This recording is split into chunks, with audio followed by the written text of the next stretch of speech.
Nandito tayo sa isang Toyota dealership na i-request natin na itabi yung 1.5 HEV and 1.3E CVT.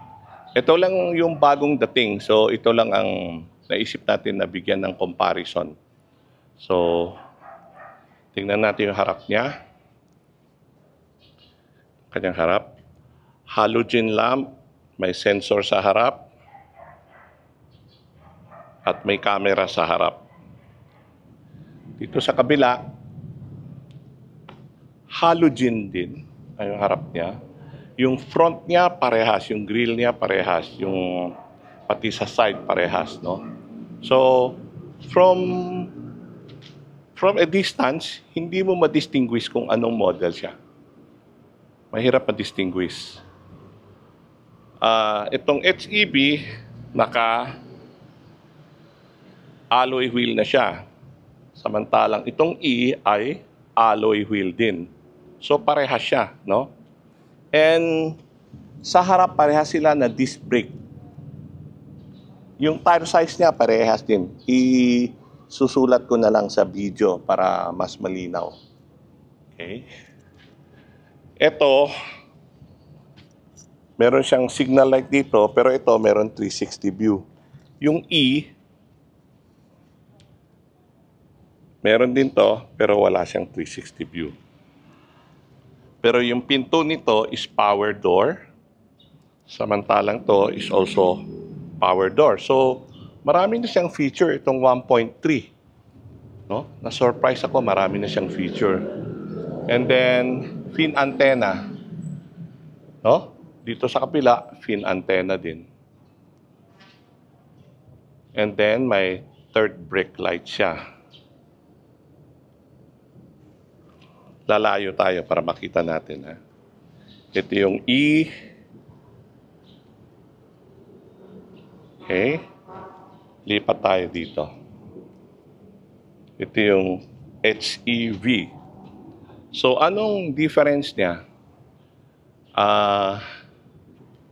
Ito siya LED, yung third brake lamp niya, yung isa halogen lamp. And then, also dito, LED na siya. May camera siya dito. Okay. Ito, halogen siya. May camera din. No? And then, sa ilalim, parehas na. Other than the force sensor. So, let's go far konti para makita natin. Ito yung HEV. Ito yung E CVT. Now, buksan natin yung loob niya. Tignan natin.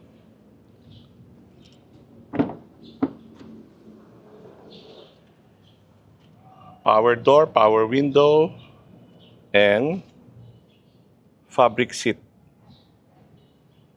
Dito sa kabila, same. May panel lang siya na parang wood panel to. Or plastic, I'm not sure. Pero ang kanyang upuan ay leather seat. Gray ang contrast niya. Legroom, parehas.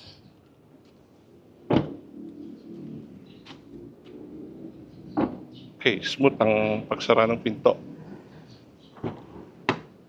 And then dito sa loob, tignan natin anong difference niya. Ito yung control niya, no?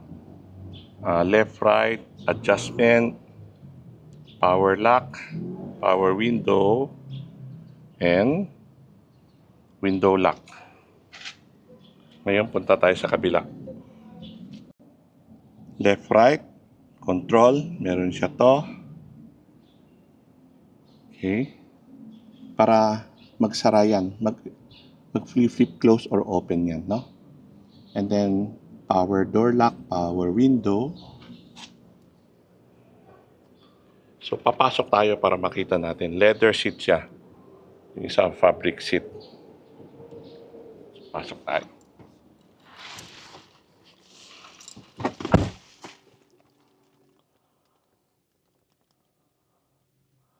Okay, start natin.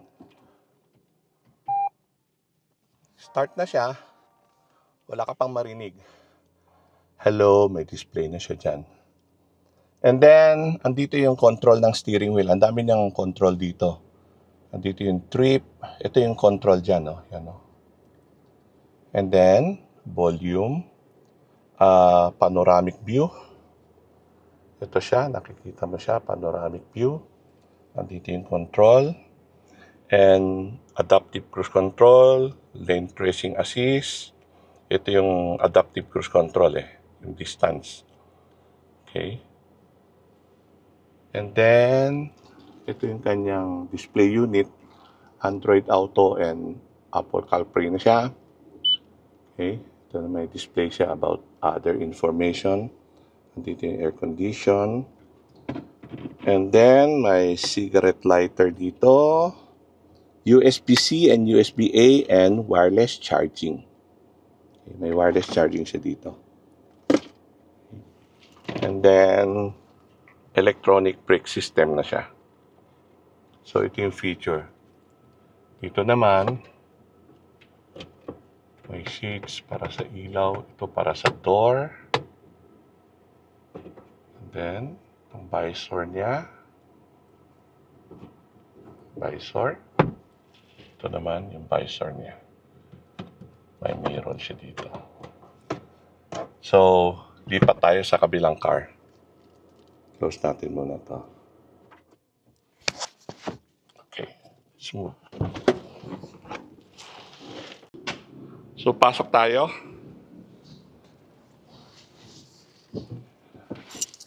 Close natin yung pinto. And, ano na siya, engine start niya, push button na. Okay. Push natin konti aircon. Ito na yung display niya. Ito, sa steering wheel, ito yung magkocontrol ng display mo dyan. Okay, dito ka mag-adjust ng display. Yan, o. Yan, o. Okay, so. And then dito naman, dito sa stereo system niya, which support Android and Apple CarPlay. Naman para sa info ng sasakyan. And air condition niya. Dito yung control. And then, meron siyang cigarette lighter plug. USB-A, USB-A, dalawa. And dito, wala siyang wireless charging. And isang pagbabago is manual lever yung kanyang brake. Dito naman, parehas lang. Parehas din to. Same. Pero yung kanina LED, no, yung ilaw niya LED. Tapos ito, same lang. Same lang tong visor niya. Same lang siya. Itong visor, the same lang. So, yan ang interior dito. Yung malaking difference is nandito because of the Toyota Vehicle Safety Sense na nandito na mga cruise control. Other than that, yung iba halos dito sa baba halos same lang. Now, buksan natin engine para makita natin. Engine nito, no? Itong hybrid is 2NR 1.5 to eh. Ang exact nito is 1496 pag makita mo yung plate dito. 2NR 1496. No? Ito yung engine niya. And then ito yung hybrid electric portion. Yan yung hybrid electric portion tong section na to. Ito yung engine. So lipat tayo sa kapila. Ito naman, yan ang engine niya. 1.3. So, dito siya. Makita natin. Yan o. 1NR 1329cc. Okay. Ito yung engine. Nandito yung battery. Tsaka yung filter niya, air filter, nandito siya. Yung sa kabila, andito yung electrical portion. Yung battery ng hybrid nasa likod. Okay? Dahil wala na siyang space dito. Pag tingnan mo, no? Wala na siyang space eh. Okay, yan, no? Wala na siyang space dito. Kaya yung kanyang battery, tahan natin yung battery para makita nyo lang. Yung kanyang battery ay nandito yung battery ng hybrid na sa likod. Yung kanilang ano pala, alloy wheel ang kanyang spare tire. Itong isa, tingnan natin kung anong kanyang spare tire. Wow! Ano din siya? Alloy wheel din siya. So, ito siya.